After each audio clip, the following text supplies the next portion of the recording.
Intelligence reports obtained by the media link two senior members of President Cyril Ramaphosa's cabinet to four criminal cartels operating inside Eskom. Although we cannot yet reveal the name of the cabinet ministers for legal reasons, we can divulge that the intelligence links the cartels to sabotage of Eskom's power stations into a program of political destabilization. The organogram was the size of the boardroom table. Approaching it, there was a distinct feeling that what we are about to see could never be unseen. The country we thought we lived in from that moment on would be an entirely different place. Crime cartels operating within Eskom, the header explained, all in caps. In the body of the organogram below, the so-called territorial ruler and his primary enforcer, who was identified by name as the henchman or assassin, were the leaders and foot soldiers of the four cartels: the presidential cartel, the Meshkin's cartel, the legendaries cartel, and the chief cartel. There were photographs in major players in some cases alongside the companies with which they were affiliated, but a lot of the information was yet to be confirmed. Still, in a column running between the cartels was a box titled Illicit Procurement Processes to Defraud Eskom. This we knew was the convert information on how it all worked. What we have here, said our source, is not evidence, it's intelligence. You guys will have to do the work of joining the dots. There were other conditions that came with our access to this safe house out in the quiet suburb of Gauteng's metropolitan sprawl. We had been asked to leave our phones in the car, so it went without saying that revealing any clues that could lead to the identification of our sources was an absolute no-go zone. Also, for the moment, we were told very firmly that we could not quote from the intelligence reports until we were given the green light. The reason for this was simple. Our sources, former state intelligence who are now working for the private sector, are still active in the field. If you want to get killed, said our primary source, you come and play here. We nodded and turned our attention back to the organogram. Aside from the identity of the territorial ruler, it was the illicit processes that drew our attention. At the top of the column was an item marked soldier, where it explained that the cartel leader or one of the subordinates would approach a specific end user, for instance an engineer in the generation or distribution division of Eskom, to begin the process.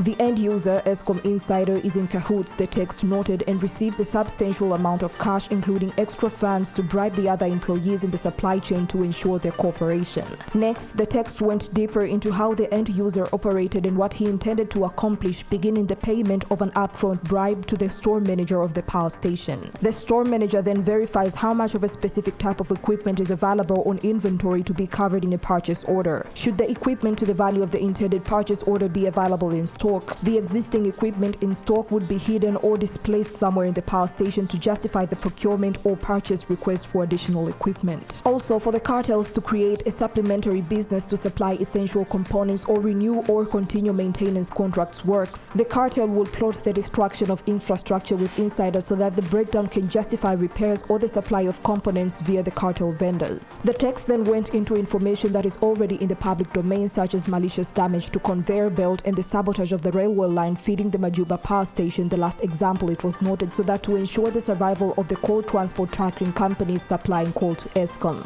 Finally, the text explained that the end user would approach the procurement manager or an employee referred to as Mpati in collision with the cartel. This Mpati, it was noted, had become a very influential contact at the power station. As the man in charge of the procurement, he receives an upfront inducement that serves as an acceleration fee to issue a purchase request. And here, according to the intelligence, was where the illicit procurement process got set in motion. The procurement manager or buyer instructs the financial department to approve the expenditure that must, according to the supply chain directives of Eskom, have the signature of both the end user and the store manager. So there it was, the scam in all its glory, a simple outline of a criminal network so vast and heinous that it was bringing the country to its knees. The cartel members, with the backing and protection of the territorial ruler, would by this stage in the process have the South African taxpayers' funds all but in their leather bags. In the column's third section, the intelligence went on to explain that the purchase request is then taken to a senior buyer who will receive their shares of the bribe or payoff. After that, 3 compulsory quotes will be obtained. All of these quotations will originate from the same cartel, as all 3 approaching members are members or soldiers of the same cartel. The soldiers or vendor manipulate the quotations so that a specific pre-chosen company is inevitably appointed as the final vendor and a purchase order is issued accordingly. In addition, the buyers will often create a false urgency by sending official emails to the vendor to expedite delivery, which will then be used to justify a higher price. It will also then record that the purchase order is bona fide. The fourth fourth section titled Bribed Security Officers Sign Off on Non-Existent Product Delivery was pretty self-explanatory, with Eskom security staff in the secret employ of the cartels putting their signatures to ghost deliveries and verifying that the equipment had been inspected at the main gate. The end user and store manager will receive the ghost delivery and sign the receipt to deliver the non-existing equipment. The hidden equipment will then be retrieved from where it was hidden and placed back into storage as if the equipment had been delivered. It was at this juncture that we came across the sentence which we knew would make our work incredibly challenging. Aside from the fact that all bribes up and down the line were paid in cash, there was the following problem.